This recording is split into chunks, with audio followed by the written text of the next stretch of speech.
Hi, citizens of the world. We're gradually coming to the end of my testimony series. After this, we have only one more episode to go, so look out for it. But don't worry, I will still make you more godly content because, of course, the journey is not over anytime soon. I bid you welcome to the principle of the four. Yeah. I can never tell the story of my journey to wholeness without talking about my good doctors at Marigold Hospital. In my devotional, I came across this scripture in Jeremiah 6:16, and I broke it down into four steps. These four steps unknowingly guided myself and my family right after diagnosis. 1.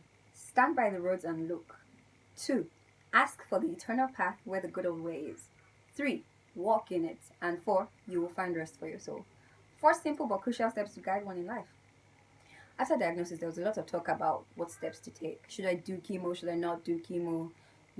Everyone had an opinion or a story to tell about someone they know who did chemo and died, or who did chemo and was fine, or the ones that did chemo and went into a coma. Questions like, can her body take it? Are there other options? There was so much noise all around.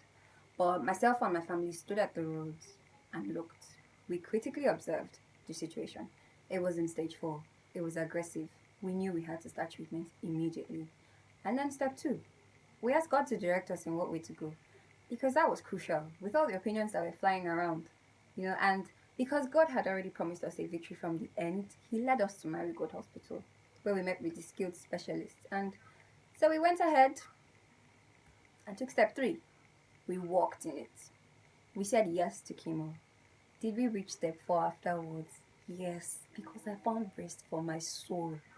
Marigold Hospital is a place full of compassionate people that just love you and they care about you. It's full of doctors and nurses, down to the admin and the cleaning staff who pay attention to the needs of their patients. Folk that respect you and respect your time. The very first specialist that I spoke with at the hospital was Professor Jeje, and I remember how he talked to me like one would talk to his granddaughter. And when he touched me, I felt like I had been touched by an angel because it was so gentle and full of compassion. It made me want to cry on the spot. So I did find rest for my soul. That's why I could call my doctor Adelabu over anything at any time, and he would pick up. And I could chat him up easily and he'd respond. I could be having a conversation with my doctor over the phone and you'd think I was talking to one of my friends. It's also why we could rush to the hospital at emergencies without any form of worry. That's why sometimes, when I was ill with a headache or my throat was hurting, and I'd go see him, and just from sitting in his office and telling him about it, I'd start to feel better. Yeah, and then I'd get treated for it. But look at it, it used to upset my twin sister a lot. One day she just got angry and she said, "You be doing like somebody that wants to die in the house, and then when we get to the hospital, you just suddenly be fine." Every time we entered the hospital, we're greeted with genuine, broad smiles from the front desk. And I used to get the best hugs from Dr. Durway. She's my friend. Yeah. Well, thank you, Corona. Rubbish. We can't hug anymore. I gist with my nurses and I make them laugh because it's such a comfortable environment with a welcoming atmosphere. I always say that God put that hospital there for me. So I am grateful for the principle of the 4. Because imagine if I was getting treated at a place where no one cared about how you're doing in your head. Get treated and get out. That would have been a disaster.